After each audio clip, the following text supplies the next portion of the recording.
नमस्कार, खबरों की खबर में आपका स्वागत है। पश्चिम बंगाल की मुख्यमंत्री ममता बनर्जी पता नहीं कहां कहां फंसती चली जा रही हैं और किस तरह के उटपटांग बयान देते चली जा रही हैं।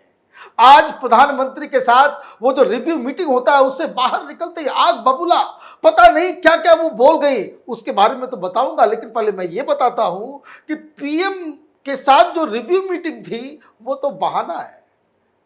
दर्द तो कहीं और से मिला है, वो मिला है कोलकाता हाईकोर्ट से। कलकत्ता हाईकोर्ट ने आज कह दिया कि जो 4 तृणमूल के जो नेता हैं जिनकी सुनवाई आज होनी थी, जिनके बेल के ऊपर आज फैसला होना था, कोर्ट ने कह दिया कि ड्यू टू अनअवॉइडेबल सर्कमस्टांसेस हम आज इसकी सुनवाई नहीं कर सकते। मतलब ये जो चारों नेता जिनके लिए ममता बनर्जी ने धरना प्रदर्शन कर दिया था, उनको अभी जेल में ही रहना पड़ेगा। दिक्कत क्या है? दिक्कत यह है आज थर्सडे है, अगर कल सुनवाई नहीं हुई, कल कोई फैसला नहीं हुआ तो सैटरडे आ जाएगा, संडे आ जाएगा। लंबी समय तक के लिए ये लोग, इनको जेल में ही रहना पड़ेगा। वैसे इनको वहां पे 5 स्टार ट्रीटमेंट दिया जा रहा है, लेकिन जो फेस लॉस हुआ है ममता बनर्जी का, ये ममता बनर्जी जो ये कहती है कि बंगाल के अंदर में जो वो चाहती है वो होगा, चाहे उसमें सीबीआई हो, चाहे वो कोर्ट हो, चाहे वो केंद्र की सरकार हो, वो किसी की नहीं मानती। और इसलिए जो वहां पे ये जो 4 बड़े बड़े नामी ग्रामी लीडर्स टीएमसी के जुडिशियल कस्टडी में सड़ रहे हैं, उनको बचाने में वो नाकामयाब रह पा रही है। इतना ही नहीं, सीबीआई ने आज कोलकाता पुलिस से जवाब तलब किया है। क्या आप ये बताएं कि किस हिसाब से सीबीआई के दफ्तर के बाहर इतनी भीड़ जमा हो गई, धरना प्रदर्शन हो गया, हिंसा हुआ और सीआरपीएफ के ऊपर जो हमले हुए उसका क्या एक्सप्लेनेशन है? सीबीआई ने नोटिस दिया है कोलकाता पुलिस को, और वो इसलिए बेसिकली ये कानूनी लड़ाई चल रही है क्योंकि वहां कोलकाता पुलिस ने सीबीआई के ऊपर एफआईआर कर दिया कि भाई पता नहीं किस धाराओं में, किस हिसाब से ये जो प्रेशर टैक्टिक्स सीबीआई के ऊपर लगाई जा रही है वो अब बैकफायर करने लगा है।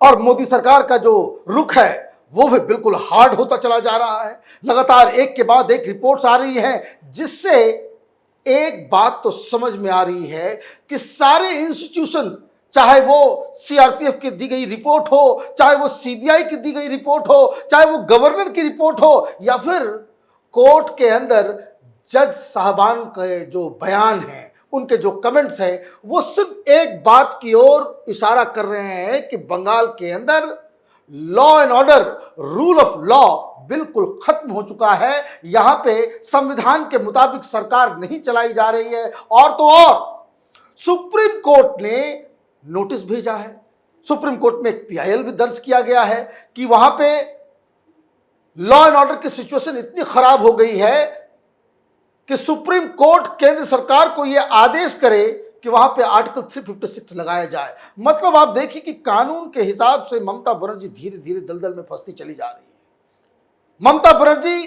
की जो हट धर्मी है वही उनकी पूंजी है। बंगाल की जनता, अपने समर्थकों, खास करके माइनॉरिटी वोटर्स के बीच लोग इसलिए ममता को लाइक करते हैं कि ममता बनर्जी किसी को नहीं मानती, ममता बनर्जी अपने मन से काम करती है। और जब ये घिरती हुई नजर आई तो आज एक बड़ा ड्रामा किया। प्रधानमंत्री मोदी देश भर के अलग अलग डिस्ट्रिक्ट मजिस्ट्रेट्स के साथ कोविड के ऊपर रिव्यू मीटिंग कर रहे हैं। इधर तो बंगाल की जनता की नजरों में ममता बनर्जी का जो पॉपुलैरिटी है, उनका जो ग्राफ है, वो दिन ब दिन वो गिरता चला जा रहा है। जिस तरह से तृणमूल कांग्रेस के लोग सड़कों पे खुलेआम गुंडागर्दी कर रहे हैं, उससे भी लोगों को चिंता हो रही है कि हमने किस पार्टी को चुन करके सरकार में बिठा दिया है। तो कई सारी चीजें थी। तो अब ऐसे मौके पे ममता बनर्जी को तो ड्रामा करना ही था, और उन्होंने जो ड्रामा करने का वो जो जगह चुना वो प्रधानमंत्री का रिव्यू मीटिंग। रिव्यू मीटिंग किसकी थी? रिव्यू मीटिंग लगातार प्रधानमंत्री, ये पहली बार आज नहीं हो रही थी, वो तो हर दिन अलग अलग डीएम के साथ, देश भर के डीएम के साथ वो बातचीत करते हैं किस तरीके से थर्ड वेव के लिए, या अभी जो गांव में कोविड ना फैले, कोरोना का उपचार लोकल स्तर पे कैसे किया जाए, उसकी स्ट्रेटजी। और जो अधिकारी हैं, जो डीएम हैं, जो आईएएस अधिकारी सब हैं, उनको इनकरेज, एक प्रोत्साहन देने की कोशिश कर रहे हैं। तो ममता बनर्जी ने एक नई चालबाजी की। अभी देखिए, मैं आऊंगा कि क्या चालबाजी की, लेकिन मीटिंग के बाद फौरन वो कह रही है कि भाई हमारा तो ह्यूमिलेशन हो रहा है। प्रधानमंत्री मोदी ने सारे चीफ मिनिस्टर्स को ह्यूमिलेट किया। वो एक आदमी बोलते हैं, बाकी किसी को बोलने दिया नहीं जाता। ये मीटिंग तो बेकार है, ये ह्यूमिलेट करने के लिए मीटिंग रखी जाती है। सारे चीफ मिनिस्टर के साथ मीटिंग हो रही है, किसी ने ये बात नहीं कही। ममता बनर्जी ये ड्रामा इन्होंने चालू कर दिया। और ये क्यों कह रही है? बोल रही कि वहां तो न बात हुई, ऑक्सीजन की कोई बात नहीं हुई, रेमडेसिविर दवाई की कोई बात नहीं हुई, वहां पे ब्लैक फंगस जो आ रहा है उसकी कोई बात नहीं हुई, वहां पे दवाइयों के बारे में कोई बातचीत नहीं हुई, वहां कुछ बात ही नहीं हुई। वहां तो सिर्फ प्रधानमंत्री अपना भाषण देते हैं, बाकी सबको चुपचाप बैठ करके सुनना होता है। अब वो कह रही है कि भाई ह्यूमिलेट किया जा रहा है। अच्छा, प्रधानमंत्री की मीटिंग में आप पहली बार पहुंची हैं क्या? सवाल बहुत ही सिंपल सा है कि 2014 से अगर मैं गिनाना चालू कर दूं कि कितनी बार आपने प्रधानमंत्री द्वारा बुलाए गए मीटिंग को आपने अटेंड नहीं किया, ये कहते हुए कि हम प्रधानमंत्री नहीं मानते हैं, आज क्यों चली गई? आज क्यों अचानक से आपको ये ह्यूमिलिएशन का फिक्र हो रहा है? अभी तक तो आप ही ह्यूमिलिएट करती आ रही थी। किसको? नरेंद्र मोदी को नहीं, प्रधानमंत्री एज ए इंस्टीट्यूशन को, कि जिसे देश की जनता ने चुन करके वहां पे बिठाया है, आप उसको प्रधानमंत्री नहीं मानती। आप अपने भाषणों में कहती कि प्रधानमंत्री के चेहरे पे तो चांटा मारने का मन करता है। तो ये सारी बातें अचानक से आपको ये क्यों आ रहा है? वो इसलिए आ रहा है कि कोर्ट से वहां पे स्क्रू जो है टाइट हो रहा है, वहां से आपको जो है प्रॉब्लम्स हो रही है, आपके नेताओं की किरकिरी हो रही है, आपका ग्राफ डाउन हो रहा है, तो उससे आपने ड्रामा चालू कर दिया। लेकिन ड्रामा कैसे हुआ? ये सब आजकल केजरीवाल बन गए हैं। झूठ और प्रपंच का ऐसा खेल ये लोग करते हैं। दरअसल ये मीटिंग सिर्फ और सिर्फ डीएम के लिए थी। तो प्रधानमंत्री को पत्र लिखती है ममता बनर्जी, सरकार की तरफ से गुजारिश की जाती है कि भाई आप अकेले अकेले डीएम से क्या बात कर रही हैं, और ये बात करने की क्या बात है? ममता बनर्जी को लगता है कि भाई डीएम के साथ सीधे सीधी प्राइम मिनिस्टर का रास्ता हो जाएगा, तो फिर हमें कौन पूछेगा। तो ममता बनर्जी की तरफ से यह चिट्ठी लिखी जाती है, पीएमओ को बताया जाता है कि भाई आप डीएम से बात कर रहे हैं, आप सीएम को भी इस मीटिंग में बुलाइए। वैसे सीएम नहीं थे पिछली बार की मीटिंग में, आप देखिए कोई सीएम नहीं आया था।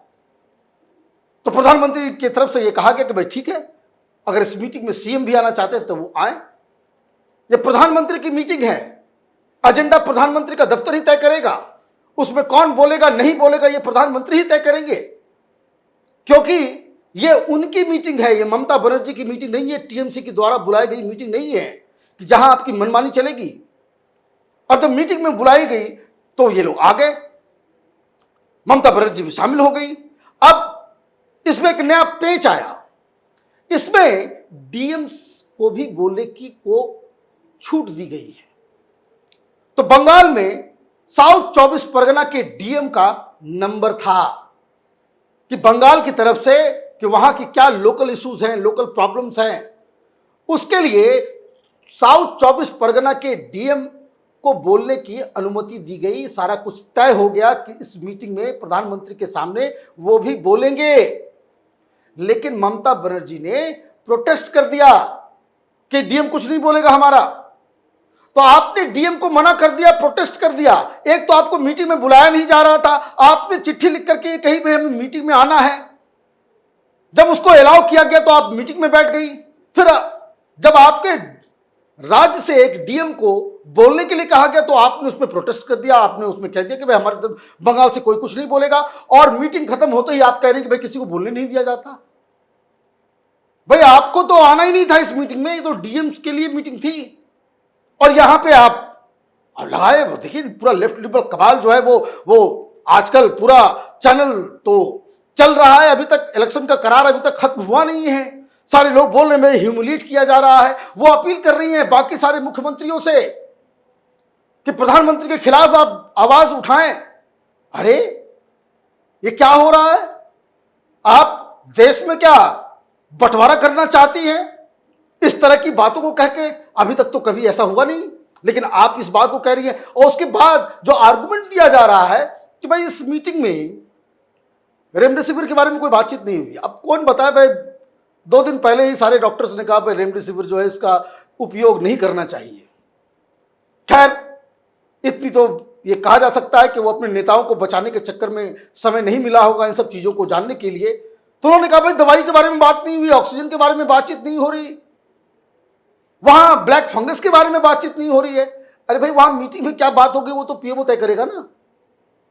मीटिंग उन्होंने बुलाई है और ये मीटिंग किस लिए है? ये मीटिंग इसलिए है कि अब तक अगर ममता बनर्जी और तृणमूल कांग्रेस के लीडर्स को पता नहीं है, पूरे देश को मालूम है कि ये मीटिंग इसलिए बुलाई जा रही है कि प्रधानमंत्री ने, केंद्र की सरकार ने कोरोना के 3rd वेव को और अभी की जो करंट सिचुएशन है उससे लड़ने के लिए एक नई रणनीति बनाई है, जिसमें लोकलाइज्ड लेवल पे, पंचायत स्तर पे, डिस्ट्रिक्ट स्तर पे, कस्बा के स्तर पे वो सारी सुविधाएं किस तरह से मोबिलाइज की जाए कि ताकि गांव के लोगों में ये कोरोना की रोकथाम की जा सके।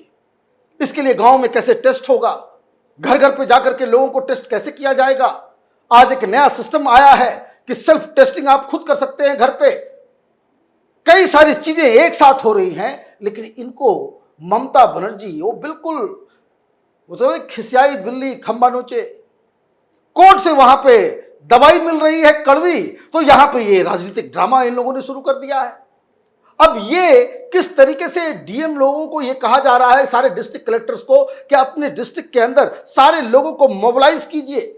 महाराष्ट्र से एक बहुत अच्छी खबर आई, नंदुरबार डिस्ट्रिक्ट में लोगों की मौत हो रही थी, वहां के डीएम ने एक छोटा सा काम किया और इतना ज्यादा फायदा उससे हुआ कि सारे लोग उसे बिल्कुल एक मिसाल के तौर पे देख रहे हैं। उन्होंने क्या किया, छोटे स्तर पे तो ऑक्सीजन सिलेंडर कौन चलाएगा, उसको कैसे इस्तेमाल किया जाएगा, इसकी भी जानकारी नहीं होती है। तो डीएम ने बस इतना किया कि साइंस पढ़ने वाले कुछ युवक युवतियों को बुला करके सारी चीजों की ट्रेनिंग दे दी और उसके बाद उनको वो काम पे लगा दिया और सारे लोग जो है ऑक्सीजन की वजह से वहां पे मौत होनी बंद हो गई। तो किस तरीके से लोकल लेवल पे ये सारा काम करना है आगे, इसके लिए मीटिंग बुलाई गई थी। लेकिन ममता बनर्जी क्या कह रही है? ममता बनर्जी कह रही है भाई हमें तो सारे चीफ मिनिस्टर को कठपुतली बना दिया गया है, हम बड़े अपमानित महसूस कर रहे हैं, हम लोगों को वहां बोलने नहीं दिया जा रहा है। सारी चीजें वो खुद कर रही हैं। मीटिंग आपके लिए है नहीं, गुजारिश करके आप मीटिंग में घुसती हैं। बोलने के लिए वहां के डीएम को चुना जाता है, आप उसको मना कर देती हैं और मीटिंग के बाद ये कह रही कि ये मीटिंग तो सिर्फ प्रधानमंत्री के प्रचार के लिए हो रहा है। अब ऐसे लीडर्स के बारे में क्या कहा जाए? एक तरफ बंगाल की स्थिति दिन ब दिन खराब होती चली जा रही है। ममता बनर्जी का सारा ध्यान अभी उन 4 नेताओं के ऊपर फंसा हुआ है कि कैसे उनको बचा करके निकाला जाए। सुप्रीम कोर्ट हो, हाई कोर्ट हो, एक के बाद एक वहां से झटके मिल रहे हैं ममता बनर्जी को। और अब ममता बनर्जी ने इन सारी चीजों से ध्यान बटाने के लिए सीधा प्रधानमंत्री पे हमला कर दिया है। विपक्ष की एक टेक्निक है कि जब आप निकम्मे साबित होने लग जाओ, जब आप फेल होते हुए नजर दिखने लग जाओ, जब आपके पास कुछ नहीं बचता है, आपकी इज्जत दांव पे लग जाती है, तो सबसे आसान काम है कि प्रधानमंत्री पर सीधे हमला बोलो और सुर्खियों में अपनी जगह बनाओ और अपनी राजनीति चमकाओ। अभी सुप्रीम कोर्ट, हाई कोर्ट में बड़ा फैसला होना है। ममता बनर्जी की सरकार दलदल में फंसती हुई नजर आ रही है, जिस पे हमारी नजर लगातार बनी हुई है। आप देखते रहिए कैपिटल टीवी। हमारे वीडियोस को लाइक कीजिए, शेयर कीजिए और हमारे चैनल को सब्सक्राइब कीजिए। धन्यवाद।